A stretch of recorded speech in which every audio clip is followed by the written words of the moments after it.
নমস্কার আমার প্রিয় বন্ধুরা, তোমরা সবাই কেমন আছো? আশা করি যে যেখানে আছো ভালো আছো, সুস্থ আছো। তো দেখো, এখন কিন্তু সন্ধ্যা 7টা বাজে। তো আমি কি কাজ করতেছি সেটাই একটু ভিডিও করে তোমাদেরকে দেখাচ্ছি। তো বন্ধুরা, আশা করছি ভিডিওটা তোমাদের ভালো লাগবে। ভালো লাগলে লাইক করো, শেয়ার করো, কমেন্ট করো। আর যারা নিউ বন্ধু আছো তারা চ্যানেলটাকে সাবস্ক্রাইব করে একটু পাশে থেকো। তো আমিও তোমাদের পাশে থাকবো। আর আমি শুধু যারা আমাকে সাপোর্ট করবে তাদের পাশে না, যারা আমাকে সাপোর্ট না করে আমিও কিন্তু তাদের পাশেও আছি। তো দেখো বন্ধুরা, এখন তো জমিতে ধান কাটার দিন। তো ধান টান কেটে জমিতে থেকে বেঁধে টেঁধে বাড়িতে নিয়ে এসেছে। দেখো উঠানে উঠানে ধান। তো এগুলো তো ছড়িয়ে ছিটিয়ে আছে, এভাবে তো রাখলে হবে না, এগুলোকে গুছাইতে হবে। তো দেখো ধানের পালা দিচ্ছি। এখন কিন্তু রাত বেশি না, সন্ধ্যার একটু পরে পরে আর কি, 7:30 7টার মতো বাজে। তো দেখো বরমশাই উপরে উঠেছে পালার উপরে, আমি নিচ থেকে কিন্তু দিচ্ছি। আর এগুলো যত রাখবো নিচে তত এলোমেলো হয়ে থাকবে। এই ধানগুলো কিন্তু এখন নিবে না, যেহেতু আমাদের মাঠে কাজ আছে, আলু গাড়াটারা আছে। আলুটা গাড়ানো হয়ে গেলে কিন্তু ধানগুলো নিয়ে নিবে। ততদিন তো উঠানে রাখা যায় না, এভাবে পালা দিয়ে রাখতে হবে। যদি বৃষ্টি টিষ্টি হয় তাহলে তো ভিজে যাবে।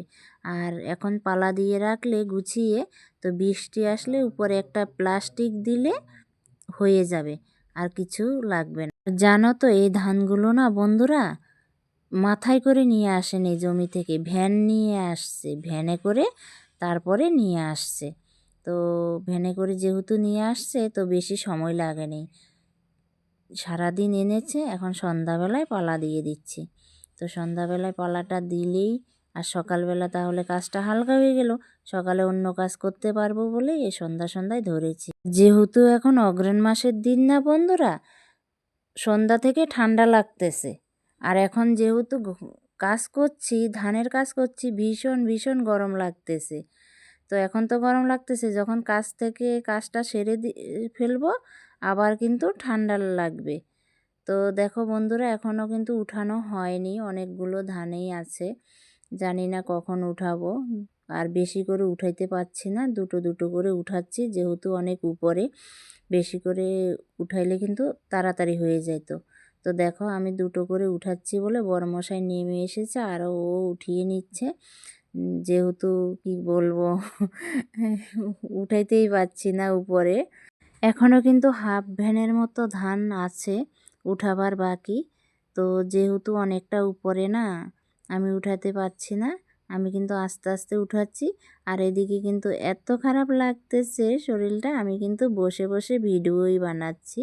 ও উঠাচ্ছে, ও যখন উপরে উঠবে, আর ওইদিকে দেখছি ওটা মই চড়েই কিন্তু উপরে উঠতে হয় ধানের পালার উপরে, না অনেকটা উপরে, তো এই জন্য ওরও উঠতে অসুবিধে হয়।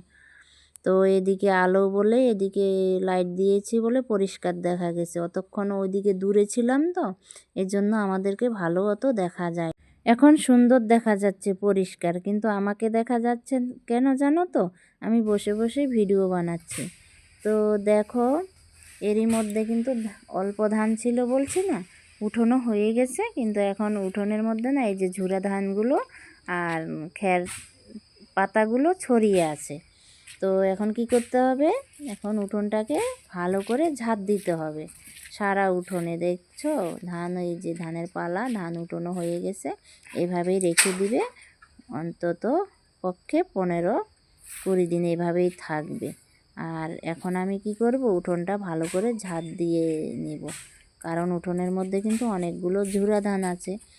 একদিকে ঝুরা ধান আছে, আর তাছাড়া তো উঠোনটা পরিষ্কার করতেই হবে, তাই না? দেখো সারা উঠোনেই এই যে ধান পড়ে আছে, অনেক ধান পড়েছে কিন্তু এখানে। যেহেতু ভ্যানে করে এনেছে না, ভ্যানে করে আনলে আরও বেশি ধান পড়ে। আর যদি মাথায় করে আনতো অতটা ধান পড়তো না, আর মাথায় করে আনলে কিন্তু সাথে সাথে অনেকটা পালা দেওয়া হয়ে যেত। কারণ আনতো আবার মাথার ধানগুলো পালার মধ্যেই ফেলতো, তাহলে পালা দিতে এত অসুবিধে হইতো না, এতটা দেরি হইতো না। অনেকটা দেরি হয়ে গেল। তো দেখো আমি উঠোনটাকে ঝাঁট দিয়ে নিচ্ছি। আর এখন কুয়াশাও পড়ে গেছে, উঠোনটা প্রায় ভিজে ভিজে গেছে জানো তো, তবুও কি করব, ঝাঁট দিতে হচ্ছে।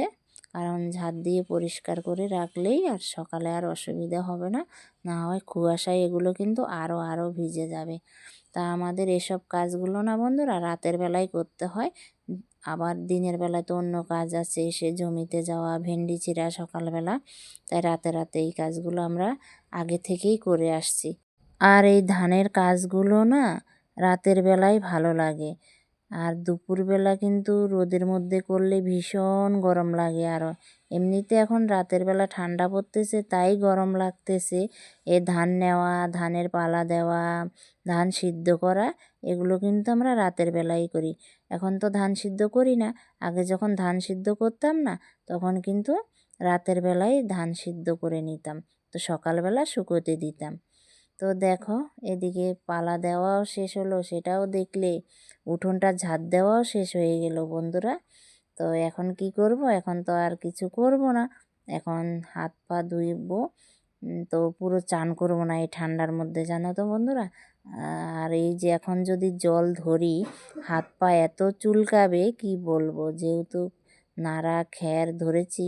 যারা তোমরা বন্ধুরা আমাদের গ্রামে আছো তারাই জানো যে ধানের কাজ করলে হাত পা যখন ধুই না তখন খুব হাত পা চুলকায়। তো এখন এই যে জামা কাপড়গুলো পাল্টিয়ে হাত পা ভালো করে ধুয়ে নিব, চান করব না। কারণ আমি একবারে ফুল শার্ট পরে আছি, ফুল পোশাক পরে আছি, তো সেজন্য আমার হাত পা ধুলেই হয়ে যাবে।